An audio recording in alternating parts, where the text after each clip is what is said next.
દેરાણી જેઠાણી એક મિનિટ મારી વાત સાંભળો ને પહેલાં એક જ મિનિટ મને ખાલી ટાઈમ આપો તમારો કિંમતી. હું આજે મેં જે વિડીયો અપલોડ કર્યો હતો એક જમતા જમતા જેઠાણી આપણે જે વિડીયો બનાવ્યો હતો કે સ્ત્રી છે ને જે આપણે રસોઈ બનાવીએ ને બપોરે વધેલી રસોઈ સાંજે ઉપયોગમાં લઈ લે છે અને પરિવારના બીજા સભ્યો માટે તો ગરમ ગરમ જ બનાવે છે, પોતે જમી લેતી હોય છે. રોટલી હોય, ભાખરી હોય, રોટલો હોય કે બપોરની સબ્જી હોય ફેંકી દેતા નથી, વેસ્ટ કરતા નથી અને પોતે જમી લે છે. કોઈને કહેતા નથી, બીજા કોઈ પરિવારના સભ્યને એમ નથી કહેતા કે આ તમે જમી લેજો, ખાઈ લેજો. આ વાત ઉપર મને ખૂબ જ આનંદ થયો. પણ ઘણા ખરા મારા ભાઈઓ મને કોમેન્ટ કરતા હોય છે, કહેતા હોય છે કે હેતલકુમાર ઠંડુ ન ખવડાવાય, આગળ જતા શરીરમાં આ તકલીફ થાય, પેલી તકલીફ થાય. આ બાબતે તમારું શું કહેવું છે દેરાણી? કેટલા ઘરમાં ખાતા હશે લોકો? અત્યારે તો 80% લોકો એવા છે કે જે ઠંડુ ખાતા હશે, એમ કઈ બગાડ તો ના કરાય.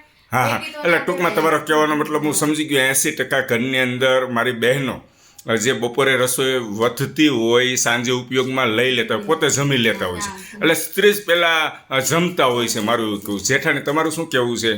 આપણે કઈક બહાર જઈએ તો આપણે તો બપોરનું સાંજે જમીએ છીએ.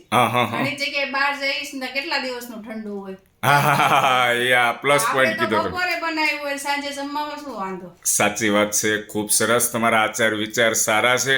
મને છે ને દુનિયાની હરેક સ્ત્રી ને હું હેતલકુમાર સાવલિયા દિલથી નમન કરું છું કે એની વિચારધારા ખરેખર ખૂબ સારી છે.